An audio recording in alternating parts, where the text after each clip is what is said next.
ज्या हाताने टाळ धरून विठ्ठलाचं नाव घेतलं त्याच हाताने एका 17 वर्षांच्या मुलीवर बलात्कार केला।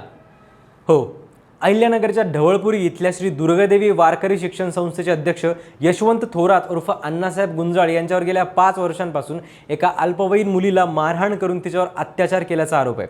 नक्की काय आहे प्रकरण सांगतो। तर पीडित मुलगी आणि यशवंत थोरात हे एकमेकांच्या शेजारी राहायचे। दोन्ही कुटुंबांमध्ये जवळचे आणि घरोब्याचे संबंध होते। इतकंच नाही तर त्या मुलीचा सख्खा भाऊ यशवंत थोरात यांच्या संस्थेत सचिव म्हणून काम करत होता।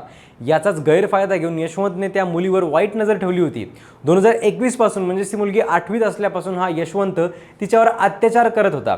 ती घरी एकटी असताना तो बळजबरी करायचा। तिने विरोध केल्यावर तो म्हणायचा, मी 2 हाफ मर्डर केले आहेत, कोणाला सांगितलंस तर तुझ्या आईवडिलांना आणि तुझ्या भावाला मारून टाकीन। हे सगळं 5 वर्ष सुरूच होतं आणि नुकतंच म्हणजेच 10 मार्च 2026ला या यशवंतने सगळ्यांचा कळसच गाठला। त्याने त्या मुलीला फोन करून घरी बोलवलं। ती नाही म्हणाल्यावर तिला जीवे मारण्याची धमकी दिली। शेवटी भीतीपोटी ती मुलगी त्याच्या घरी गेली। यशवंतने तिला कॉम्प्युटर रूममध्ये नेऊन बांबूने आणि चापटीने बेदम मारहाण केली।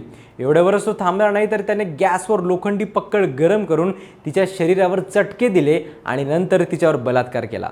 त्या बिचारीला अक्षरशः चालताही येत नव्हतं, पण तिने धाडस करून आपल्या भावाला विश्वासात घेऊन घडलेला सगळा प्रकार सांगितला आणि या भोंदू महाराजांचं पाप जगासमोर आलं। पारनेर पोलिसांनी पहाटे 4 वाजता यशवंत थोरातला बेड्या ठोकल्यात। त्याच्यावर पॉक्सो आणि बलात्कार असे गंभीर गुन्हे दाखल झालेत। भक्तीच्या नावाखाली असे लांडगे समाजात अजून किती काळ वावरणार आहेत कोण जाणे, कारण अशा भोंदू लोकांमुळेच खऱ्या संतांची आणि वारकरी परंपरेची बदनामी होते। बाकी तुम्हाला काय वाटतं, या यशवंतला काय शिक्षा झाली पाहिजे कमेंट्समध्ये नक्की सांगा।